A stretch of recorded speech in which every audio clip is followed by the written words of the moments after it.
Today, you can tap your phone in Chicago and set off a chain of machines in Shenzhen, Monterey, or Chennai, and not once think about the hours in between. That's the sleight of hand we've all learned to live inside. A civilization so fast we stopped noticing speed itself. But every invisible journey still has a clock. Every minute shaved from the schedule must be borrowed from someone's life. A driver, a picker, a port worker, a family waiting past midnight. We didn't just make the world efficient, we turned efficiency into dependence. Ships grew larger, schedules grew tighter. Every hour between order and delivery started to carry a price tag. The global economy stopped being about production and became about motion, about who could move faster, store cheaper, and deliver with fewer delays. For 50 years, the system thrived on borrowed time. Companies built fortunes not just on what they made, but on how long it took to get there. Ports turned into balance sheets. Warehouses became banks of waiting inventory. Every delay became a debt someone, somewhere had to pay. Now, that invisible clock is running out. The same minutes that once powered the world's growth have become its greatest cost. And in the deserts of Mexico, where factories rise near the border and trucks hum through Laredo at midnight, a new race has begun. Not to make cheaper goods, but to reclaim lost time. They said globalization was ending. But in the deserts of Mexico, it was being reborn. At the El Paso Convention Center, manufacturers and suppliers discussed potential impacts on goods imported from Mexico, how they could disrupt existing agreements, market access, and pricing strategies for suppliers and manufacturers. In Juarez, silence spreads faster than water. A faucet drips, then dies. Fabiola Galicia tilts a jug. The last drops echo like a countdown.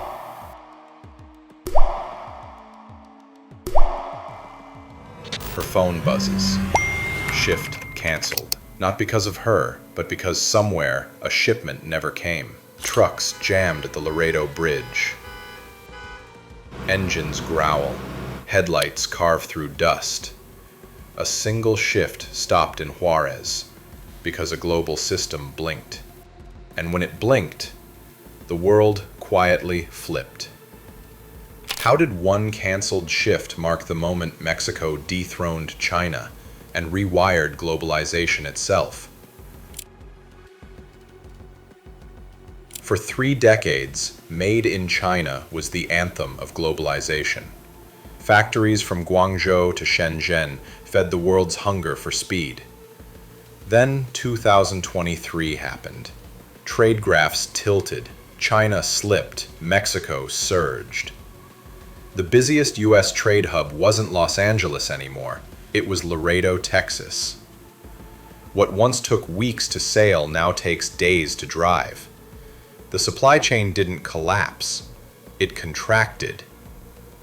When a world built on distance suddenly runs on proximity, who wins time and who loses it? For Fabiola, that meant tightening bolts once stamped in Shanghai.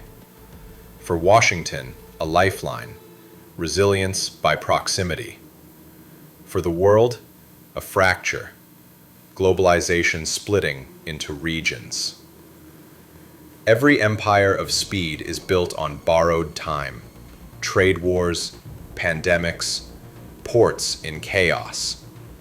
Corporations turn south toward Mexico, seeking stability. Under USMCA, tariffs vanished. A truck from Monterey reached Dallas in 48 hours, not 48 days. Labor costs stayed low. Wages rose just enough to lift millions. In Reynosa, machines moved overnight. In Tamaulipas, workers stayed as gunfire echoed outside. Resilience, yes, but resilience born of fear. Every boom carries an echo, and it always finds the people closest to the noise. In Juarez and Monterey, factories pulsed like new hearts. Paychecks grew. Shops reopened. Her brother studied under a lamp that buzzed with hope. Fabiola won small battles, longer breaks, safer floors, and saved for a used laptop, For a moment, the system seemed to work for her. But when the machine finally feeds its builders, how long before it asks for their hours back? Then reality caught up. Overtime blurred into exhaustion. Rents climbed.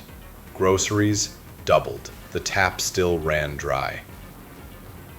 Prosperity built on scarcity always collects its debt. Behind the boom, cracks widened. Activists warned factories were draining the desert's veins. In China, managers called it sabotage as plants closed.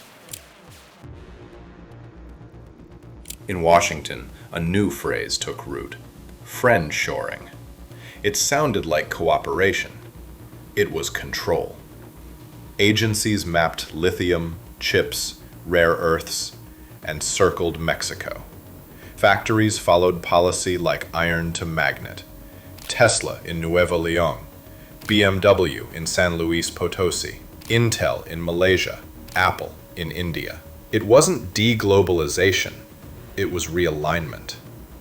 By 2025, Juarez was reborn and exhausted. Every vacant lot, a lot for trucks. Water twice a week. Air thick with diesel. The promise of stability had become a rotation of sacrifice. Every system that borrows the future eventually pays with the present. Factories moved closer, but not home.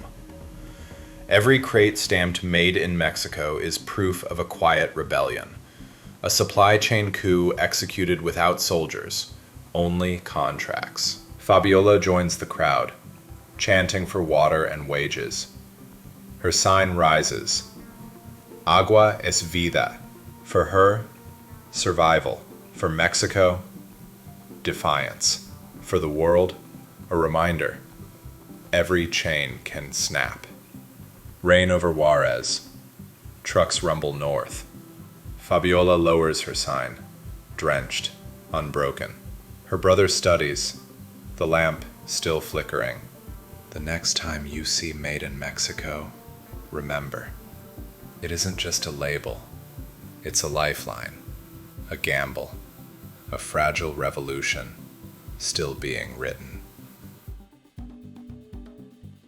In every economy, the line between logistics and finance grows thinner. A container no longer moves for the sake of goods. It moves for the sake of cash flow. Each mile cleared is a liability reduced, a payment released, a balance sheet lightened. Supply chains are no longer just engines of trade. They're instruments of liquidity. In the 1990s, a late delivery meant an angry client. Today, it means a broken algorithm. Systems trigger penalties the moment a shipment slips beyond its timestamp. Factories must now synchronize not just with customers but with code. The machine doesn't wait, it recalculates. And when it recalculates, someone loses revenue. That's how production became finance. Every pallet, every truck, every micro delay is priced into futures, indexes, and credit spreads. The smoother a firm's logistics, the cheaper its capital. Reliability has become collateral, and the more perfect the flow, the more fragile it grows. We call it efficiency, but it's really exposure. When you remove every buffer, one missed shipment becomes a nationwide shortage. One cyber attack on a port can erase a quarter of a year's growth. The system is fast, but speed is only safe when you own it. Mexico's rise exposes that truth. Nearshoring didn't make supply chains shorter, it made them visible. We can finally see the people and places the world had turned into background motion. For decades, the hidden assumption of globalization was abundance, of labor, water, fuel, and time. But what happens when time itself runs scarce? When every minute is spoken for? Companies now compete not for market share but for clock share. How many seconds of your day they can claim. The same logic that moves containers moves you. Financially, this rewiring changes everything. Higher interest rates make stored goods expensive. That pressure flows downstream. Households now finance the buffer corporations removed. Small businesses feel it first. A restaurant in Texas waits on produce crossing the border. A manufacturer in Illinois watches lead times drift by 2 days. Neither controls the delay, but both pay for it through cash flow strain, late payment interest, and customer churn. The supply chain coup isn't abstract. It's already priced into everyday invoices. In this new order, ownership is no longer about assets. It's about rhythm. The companies that dominate logistics don't own what they move. They own when it moves. That's power, measured in seconds, executed in silence. This is the coup no one voted on. Control shifted from producers to schedulers, from those who make things to those who choreograph motion. It didn't happen through conquest, but through compliance. Millions of tiny accept clicks in portals worldwide. To reclaim time isn't to slow the world. It's to see the cost of speed,